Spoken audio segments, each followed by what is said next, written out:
नमस्कार, आप देख रहे हैं जनादेश में हूं आपके साथ प्राची सिंह। खबर शुरू करने से पहले एक नजर आज की हेडलाइंस पर। हेडलाइन के प्रायोजक है सुशीला चैरिटेबल ट्रस्ट, जहां लोकहित और विकलांग लोगों की सहायता करना ही है कर्म, जिसका एक ही नारा जनहित में योगदान कराना।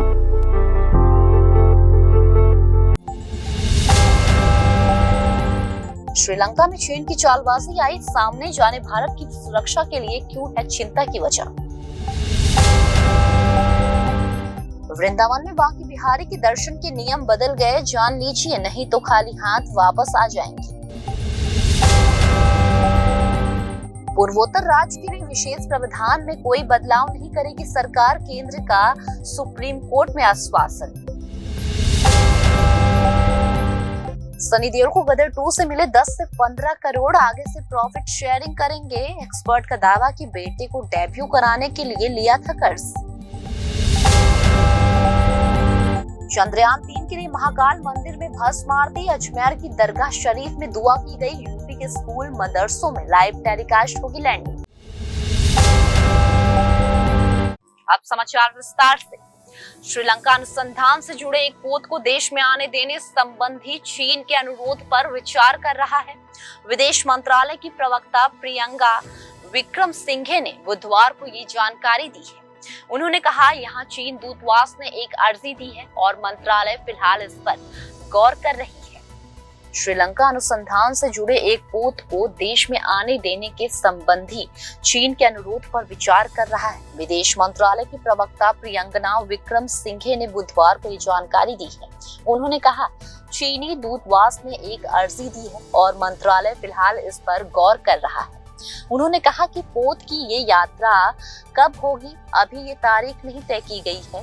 चीन पोत शियान के समुद्री अनुसंधान गतिविधियों के लिए यहाँ अक्टूबर में पहुंचने की संभावना है। इसे अनुसंधान सर्वेक्षण पोत बताया जा रहा है और इसकी क्षमता जो है वो 1115 DWUT है। मीडिया की खबरों में कहा जा रहा है कि भारत की ओर से संभावित चिंताएं उठाए जाने को लेकर विदेश कार्यालय इस अनुरोध को लेकर असमंजस की स्थिति में है।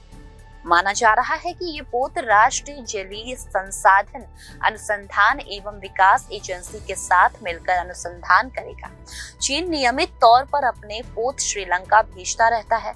2 सप्ताह पहले चीनी सेना का युद्ध पोत हाई यांग 24 हाओ 2 दिन की यात्रा पर देश पहुंचा था। कहा जा रहा है कि भारत की ओर से चिंताएं जताने के कारण 129 मीटर लंबे पोत के आगमन में देरी हुई।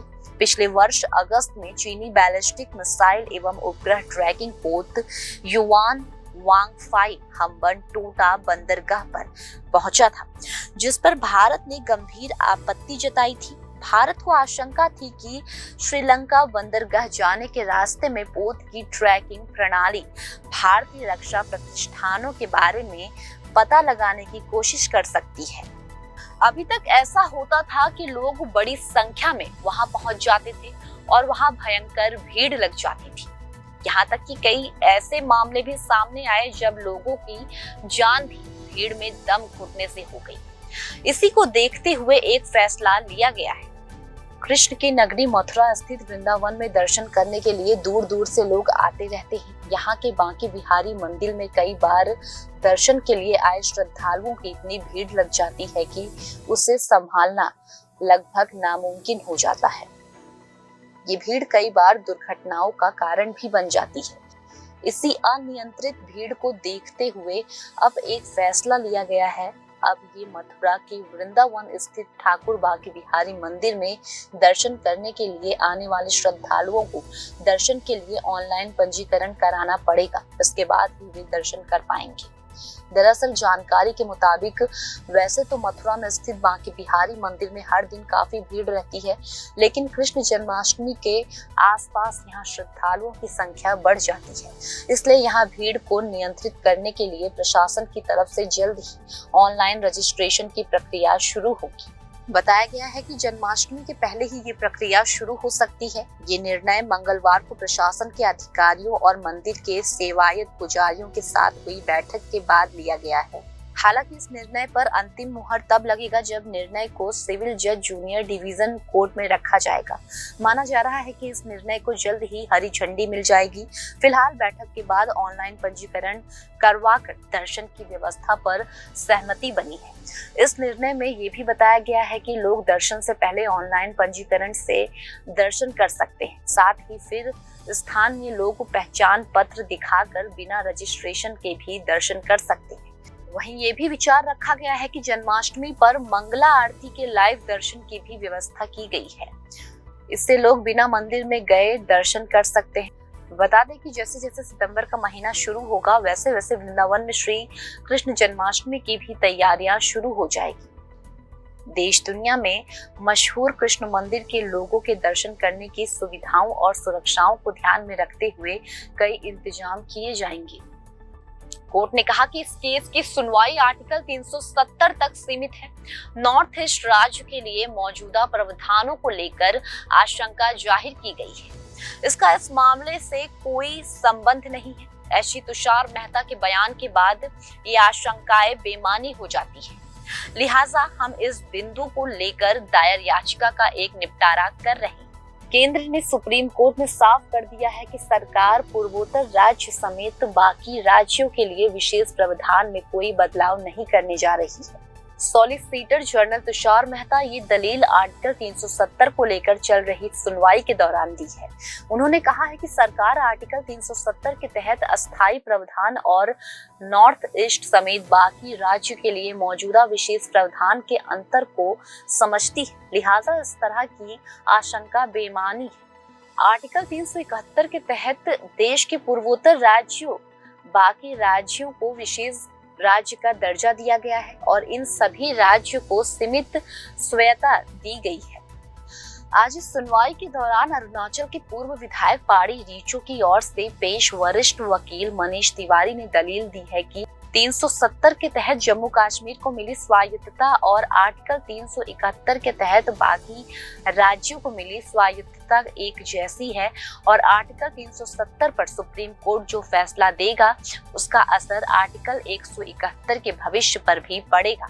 उन्होंने अपनी दलील के समर्थन में मणिपुर के ताजा हालातों का हवाला दिया। इस पर सॉलिसिटर जनरल तुषार मेहता ने उन्हें टोकते हुए कहा कि मुझे सरकार की ओर से इस बारे में निर्देश है और सरकार आर्टिकल 370 के तहत अस्थायी प्रावधान और नॉर्थ ईस्ट समेत बाकी राज्यों के लिए मौजूदा विशेष प्रावधान के अंतर को समझती है। सरकार नॉर्थ ईस्ट राज्य के लिए विशेष प्रावधानों में कोई बदलाव नहीं करने जा रही है। इस तरह की आशंका बिना मतलब के उठाई गई है। इसके गलत परिणाम हो सकते हैं। संविधान पीठ की अध्यक्षता कर रहे चीफ जस्टिस डीवाई चंद्रचूड़ ने मनीष तिवारी की ओर से पेश दलील पर सवाल उठाते हुए कहा कि हम आशंकाओं पर सुनवाई क्यों करें जब केंद्र सरकार कह रही है कि उसका नॉर्थ ईस्ट राज्य के लिए विशेष प्रावधान को हटाने का कोई इरादा नहीं है, तो फिर इसको लेकर आशंकित होने की जरूरत क्या है। इसके बाद कोर्ट ने आदेश में दर्ज कार्रवाई की इस केस की सुनवाई आर्टिकल 370 तक ही सीमित रहने दी। मनीष तिवारी की ओर से नॉर्थ ईस्ट राज्य के लिए मौजूदा प्रावधान को लेकर जो आशंका जाहिर की गई है उसका इस केस से कोई संबंध नहीं। वैसे भी केंद्र सरकार की ओर से एससी तुषार मेहता के बयान के बाद ये आशंकाएं बेमानी हो जाती है। लिहाजा हम इस बिंदु को लेकर दायर अंतरिम याचिका का निपटारा कर रहे हैं। सनी देओल ने गदर 2 की ब्लॉकबस्टर सफलता के बाद फीस 80% बढ़ा दी है।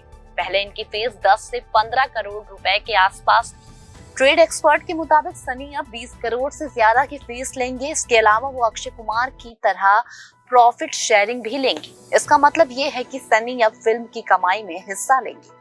सनी को पिछले दिनों बैंक ने 56 करोड़ का लोन भरने के लिए नोटिस भेजा था। अब खबर ये है कि एक्टर इतना बड़ा कर्ज अपने बेटे करण देओल के करियर संवारने के लिए लिया था।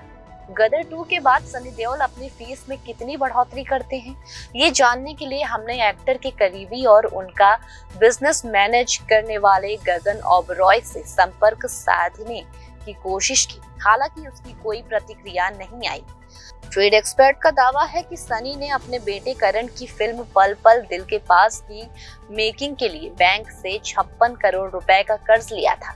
सनी अपने बेटे को बॉलीवुड में ग्रैंड डेब्यू कराना चाहते थे। गदर 2 की मेकिंग से जुड़े कुछ लोगों के मुताबिक सनी देओल पहले ही फीस लेकर किनारे हो गए थे। फिल्म की मेकिंग से पहले ही उन्होंने मार्केट फीस दे दी गई थी। अब फिल्म जितना कारोबार कर रही है वो फिल्म की प्रोड्यूसर कमल मुकुट और अनिल शर्मा में बटेगा।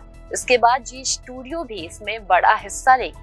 गदर 2 की सफलता के बाद खबरें आ रही है कि सनी देओल बॉर्डर 2 और माँ तुझे सलाम 2 पर काम कर रहे हैं। हालांकि खुद सनी ने इन सभी खबरों को बेबुनियादी बताया है। रिपोर्ट्स के मुताबिक सनी फिलहाल सिर्फ एक फिल्म की मेकिंग में बिजी हैं। ये एक मलयाली फिल्म जोसेफ की रीमेक है। इसका प्रोडक्शन गदर 2 के ही मेकर कमल मुकुट कर रहे हैं। इस फिल्म का 80% काम पूरा हो चुका है। चंद्रयान 3 आज शाम 6:04 पर चंद्रमा के साउथ पोल पर लैंड करेगा। इसकी सफलता के लिए देश विदेश में पूजा और प्रार्थना का दौर जारी है। चंद्रयान 3 के लिए देश भर के मंदिरों में हवन पूजा किए गए हैं। मस्जिद में दुआ की गई। स्कूल में बच्चों ने भी इसके लिए प्रार्थना की। चंद्रयान 3 की सफल लैंडिंग के लिए बुधवार को उज्जैन के महाकालेश्वर मंदिर में खास भस्म आरती की गई। वहीं अजमेर की दरगाह शरीफ में लोगों ने दुआ की।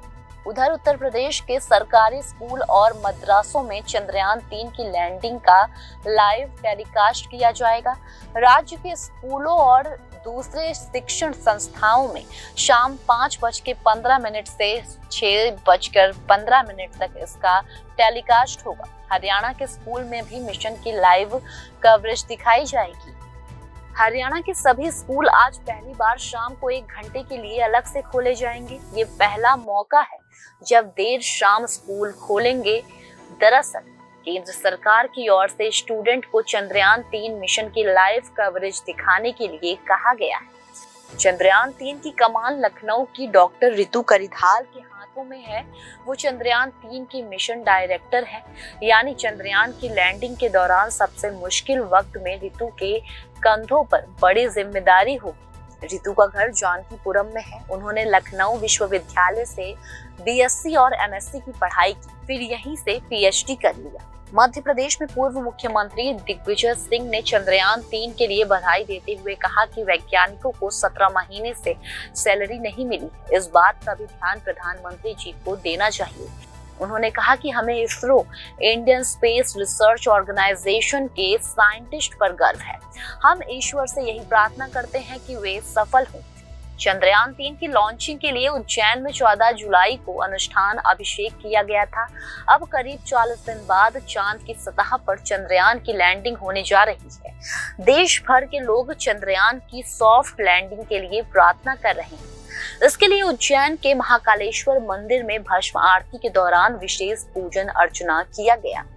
फिलहाल खबरों में सिर्फ इतना ही। आगे खबरों में बने रहने के लिए देखते रहिए जनादेश।